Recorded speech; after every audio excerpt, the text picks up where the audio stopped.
Masih di Kompas Petang, Saudara. Capres Ganjar Pranowo menyebut semakin banyak anggota koalisi akan semakin bagus. Di saat yang sama, PBB telah merapat ke koalisi Prabowo Subianto. Lantas benarkah kedua poros koalisi ini saling berebut dukungan PAN dan Golkar?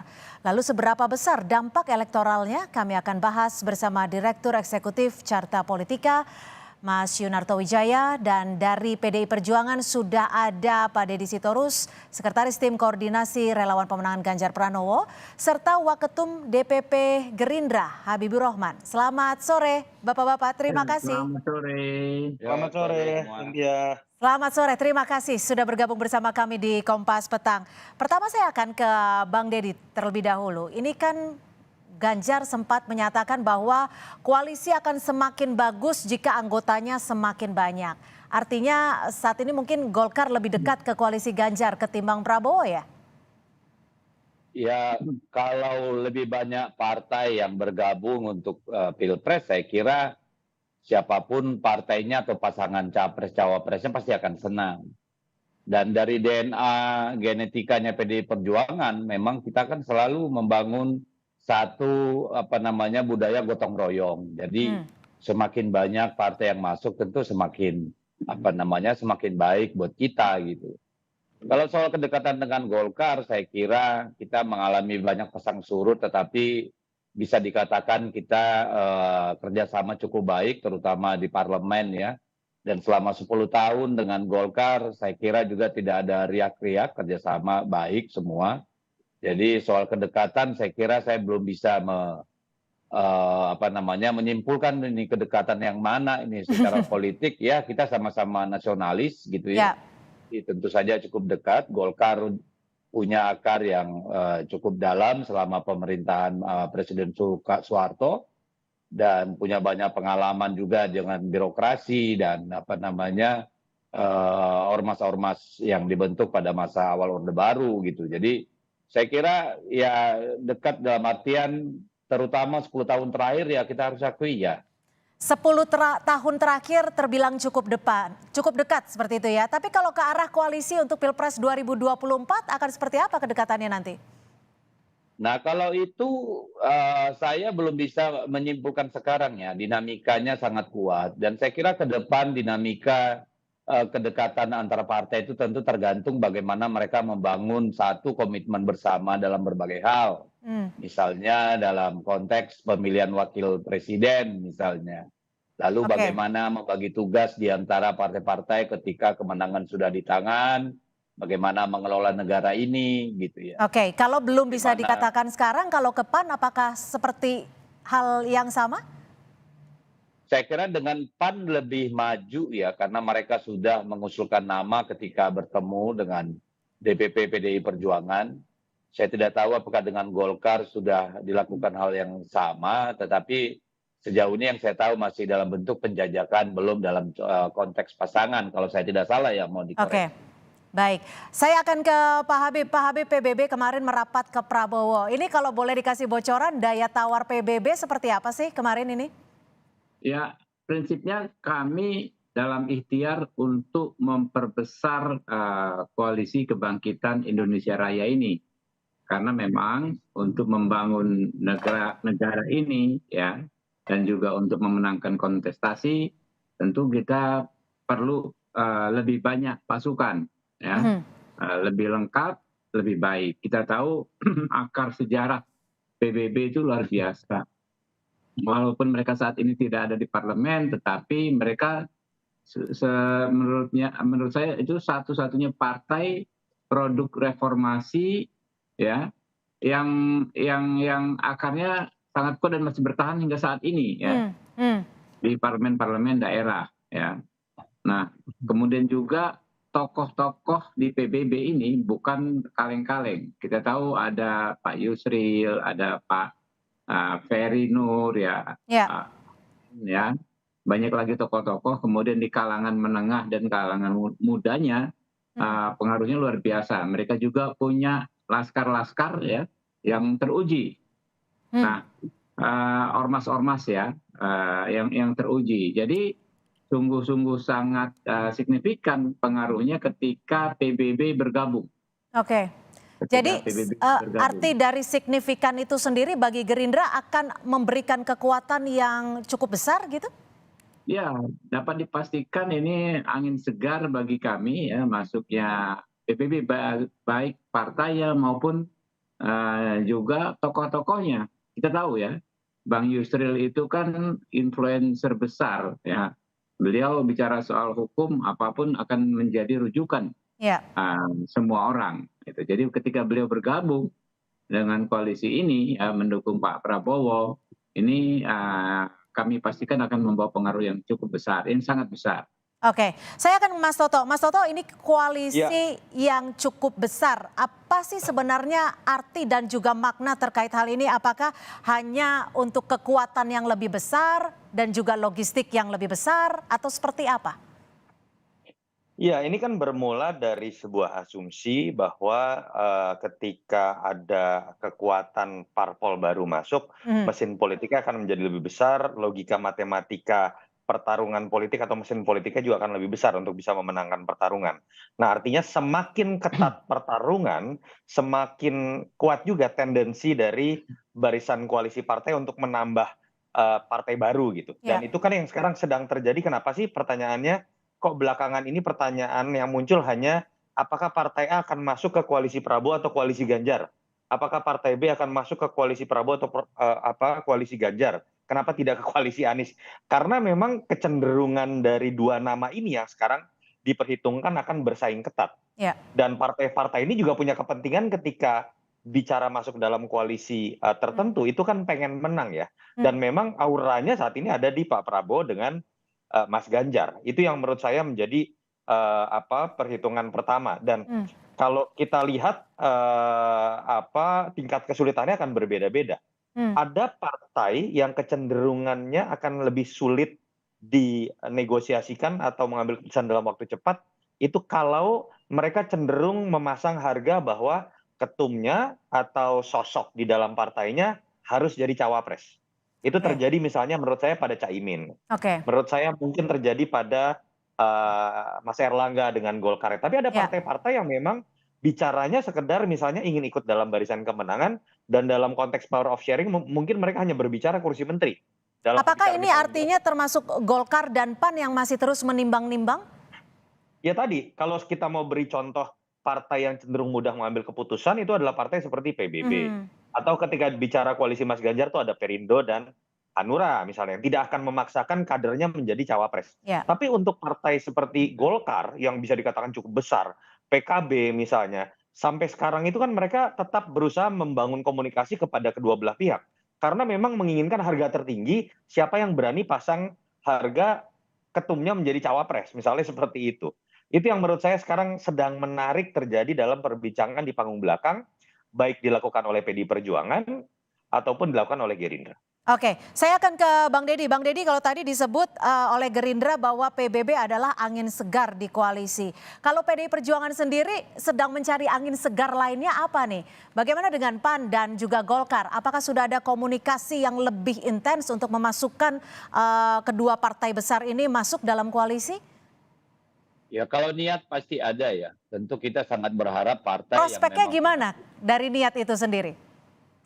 Kenapa? Prospeknya seperti apa sejauh ini? Ya, kalau prospeknya saya kira semua masih dinamis ya. Kita tentu berharap partai-partai yang besar itu yang sudah bersama dengan kita setidaknya 10 tahun terakhir terbukti bisa mendukung Pak Jokowi habis-habisan sehingga pencapaian Pak Jokowi, approval ratingnya juga cukup tinggi. Ini kan artinya memang Golkar, PAN, dan PKB itu kan punya daya tawar yang cukup kuat gitu, apalagi di tengah keinginan masyarakat supaya apa yang sudah dibangun oleh Pak Jokowi itu memang ada sustainability, ada keberlanjutan gitu, sehingga sudah tentu sangat penting. Prospeknya Oke. seperti apa? Saya kira akan kembali kepada kepada partai-partai tadi, tidak hanya dalam konteks visi misi ya, tapi juga terkait dengan kebutuhan partai-partai tersebut juga untuk bisa mempertahankan atau meningkatkan elektabilitasnya dalam pemilu legislatif gitu Oke. ya. Lalu bagaimana dalam konteks power sharing, bagaimana dalam konteks potensi untuk menang dan seterusnya. Saya kira banyak. Hmm. Kalau ke kalau ke Gerindra sendiri seperti apa nih sekarang pendekatannya dan juga komunikasinya, baik itu ke PAN ataupun ke Golkar sudah ada belum, Ya, Pak Habib? tentu secara umum ya komunikasi kita ke berbagai arah, nah, terutama sekarang ada 2 partai besar yang memang, belum menentukan arah, Pak Golkar dan, PAN. Ya, kalau Golkar kita tahu Pak Prabowo sangat dekat dengan Golkar karena beliau alumni Golkar ya, Ya, punya banyak sekali sahabat di sana secara individu ya, dan juga, beberapa kali Pak Prabowo kan, didukung oleh Golkar. Ada sejarah, yang panjang tersebut sehingga, hmm, eee, saya oke, pikir, feeling saya ya dalam waktu yang tidak terlalu lama Golkar, eee, akan menyampaikan dukungannya pada Pak Prabowo. Kita dengar informasi terakhir juga 38 pengurus DPD kalau nggak salah, ya, arahnya ke Pak Prabowo. Kalau sudah 38 itu kan udah memang seluruh Indonesia ya. oke, Ya, kita oke, nggak tahu, nah lalu PAN ya. PAN lebih lebih ini lagi, apa namanya, lebih jelas lagi. Karena, terakhir pun saya ikut pertemuan Pak Prabowo dengan Pak Zulhas ya, mhm, yang di Kartanegara ya, beliau menyampaikan Pak Zulhas, kalau dengan kita ini, kalau kita bekerja sama sudah nggak ada lagi penjajakan sebetulnya, ya. oke. Karena sudah saling Lebih tahu intens kemana, ke Golkar atau ke PAN nih saat ini Gerindra? keduanya keduanya, Keduanya. gitu ya. Oke, Keduanya dengan porsi yang kami sama? iya, apa namanya, intensitas komunikasinya bagus di berbagai level. Ya bukan hanya di elit, di top pimpinan, di level kedua, ketiga, sampai ke level daerah, Oke. kita komunikasi bagus sekali. Oke, Pak Habib, tapi saya sempat bertanya-tanya nih, kemarin kan Pak Prabowo sempat bilang, Caimin jangan kemana-mana, itu sebenarnya ada kekhawatiran ditinggal atau seperti apa? Ya tentu itu dalam semangat kekeluargaan ya, dalam semangat, persaudaraan, diselingi dengan bercanda ya. Canda ya? Bahwa memang kita, kekeh ya ingin mempertahankan, apa namanya, kerjasama politik koalisi yang kita bangun sejak awal dengan PKB sekarang sudah hampir 1 tahun. Mhm, Yang jelas ya kan, tidak ada ceritanya Gerindra meninggalkan PKB atau Pak Prabowo meninggalkan Gus Muhaimin Iskandar ya, karena oke. memang sudah terkunci ya penentuan capres dan cawapres dari koalisi yang kami bentuk akan ditentukan oleh Pak Prabowo dan Gus Muhaimin Iskandar. Oke, baik, saya akan ke Mas Toto. Mas Toto, sekarang Ya. kalau melihat peta koalisinya, ini kekuatan dari Ganjar sendiri akan seperti apa nih? Karena PBB kan merapat ke Prabowo. Lalu keuntungan dan keruginya bagi PDI Perjuangan terkait Golkar ataupun PAN ketika merapat ke koalisi? Iya, dalam kondisi seperti ini, pertarungan yang cenderung ketat, semakin banyak jumlah partai yang masuk akan semakin menguntungkan. Apalagi kalau tadi contohnya Golkar dengan PAN itu kan punya segmen yang berbeda, punya Ya, warna yang berbeda. Jadi baik buat Gerindra ataupun PDI Perjuangan, saya pikir di belakang ini sedang terjadi pertarungan yang serius mhm, untuk memperebutkan kedua partai besar ini.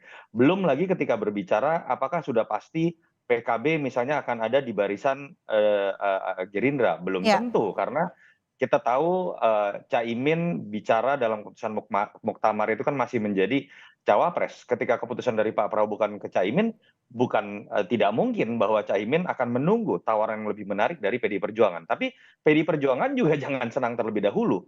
Apa yang ada sekarang, entah itu P3, itu kan belum terikat janur kuning. mhm, Sampai kita melihat nanti 25 November pendaftaran KPU, semua ini masih mungkin berubah. Dan ya, itu akan ditentukan pada tawaran-tawaran konkret apa dalam konteks power sharing, entah itu cawapres ataupun menteri-menteri yang akan lebih menguntungkan buat keduanya. Keduanya sudah memiliki prasyarat utama nih untuk dilirik oleh partai-partai. Punya peluang menang nih capresnya. Yang saat ini Mas Anies itu ada sedikit di belakang di mhm, antara nama Mas Ganjar dan Pak Prabowo. Lalu ya, bagaimana variabel lain bisa menentukan? Tadi tawar-menawar terkait dengan power sharing itulah yang menurut saya akan ikut menentukan. Sayangnya kan apa yang tampak di panggung depan ini kan hanya sebagian dari apa yang Bang Deddy dan Bang Habib, Pak Prabowo dan Ganjar mungkin bicarakan di panggung belakang ya, oke, tawaran menteri, tawaran cawapres. Pada akhirnya itu yang akan ikut menentukan, tetapi lagi-lagi terkaan saya dengan kondisi seperti ini, kecenderungan untuk bisa dipastikan siapa capres cawapres itu masih akan bisa ditentukan baru pada masa injury time. Artinya masih sangat dinamis sekali gitu ya Mas Toto ya? Sangat. Dan Oke. ini masih 4 bulan loh menjelang 25 November. Dan pergerakannya masih terasa begitu kental. Mas Toto, tapi kalau menurut Anda, menurut perspektif Anda, ini dari Golkar dan PAN sendiri akan lebih merapat kemana sih? Karena tadi kalau dari penjelasan Bang Deddy dan juga Pak Habib kayaknya dua-duanya menjalin komunikasi yang sama-sama intens seperti itu. Iya, kalau kita lihat begini ya, konteksnya kan siapa yang lebih bisa memberikan ruang buat Mas Erlangga dalam konteks Golkar untuk memberikan ruang Mas Erlangga masih punya peluang menjadi cawapres. Kalau untuk PAN kan sudah melakukan statement, siapa yang bisa menjadikan Erick Thohir cawapres, kemudian PAN mungkin akan masuk. Ada nuansa statement seperti itu. Kalau kita lihat misalnya sekarang Erick Thohir katakanlah kemarin karena peristiwa di Malang diterka akan menjadi cawapresnya Pak Prabowo. Ya. Harus diingat loh bahwa ketika misalnya Erick Thohir menjadi cawapres Pak Prabowo, mungkin Prabowo akan mendapatkan PAN. Tapi di situ kan bisa ada resiko. Apakah PKB akan tetap bersama atau tidak? Iya. Sebagai partai yang lebih besar. Itu yang Jadi menurut memang harus perlu ditimbang-timbang ya? Itu yang menurut saya masih akan ada aksi reaksi, masih akan ada sebuah masih akan ada sebuah perubahan yang mungkin terjadi yang disebabkan kalau ada pengambilan keputusan yang terlalu cepat. Itu yang menyebabkan terkaan saya lagi-lagi ini akan injury time. Baik, Bang Deddy kalau tadi Mas Toto mengatakan perlu ada ruang. Kalau dari PDI Perjuangan sendiri untuk menaikkan figur dari Ganjar Pranowo ini mana yang lebih penting? Elektoralkah atau figur dari koalisi yang ikut bergabung? Pada akhirnya kan Pilpres ini soal calon ya. Seberapa kuat dia memang memberikan resonansi sebagai pemimpin yang diharapkan oleh mayoritas pemilih. Tetapi memang kita harus akui bahwa mesin partai masing-masing juga mempunyai dampak gitu. Tetapi kalau kita melihat survei ya, yang kuat loyal votersnya itu kan hanya beberapa partai. Jadi memang pemilih sekarang kan cenderung ya, terutama sejak zaman Pak SBY dulu itu ada yang bisa cross cross party gitu ya. Oke. Ya jadi ya split voting. Ya split voting gitu. Dia bisa aja milih DPRD kabupaten, kota dari partai A, partai B dia pilih yang lain. Atau provinsi dan kabupaten kota sama, tapi DPR RI dan presiden bisa jadi berbeda misalnya gitu. Jadi saya kira dalam kontestasi pemilu langsung seperti ini, ya profil calonnya, resonansinya, bagaimana dia message-nya resonate di benak pemilih gitu ya. Bagaimana pemilih melihat otentitas daripada daripada calon itu yang menurut saya 70% menentukan gitu. Baik. Jadi hanya 30% di luar dari kompetensi atau katakanlah profil calon presiden itu sendiri. Baik, jadi kalau dari PDI Perjuangan sendiri figur dari capresnya cukup menjadi prioritas yang cukup menentukan. Terima kasih sekali lagi Bang Deddy Sitorus, Sekretaris Tim Koordinasi Relawan Pemenangan Ganjar Pranowo. Dan juga terima kasih untuk Waketum DPP Gerindra Pak Habibur Rahman. Dan juga Mas Yunarto Wijaya, Direktur Eksekutif Carta Politika. Terima kasih sudah bergabung bersama kami di Kompas Petang. Terima kasih, sore.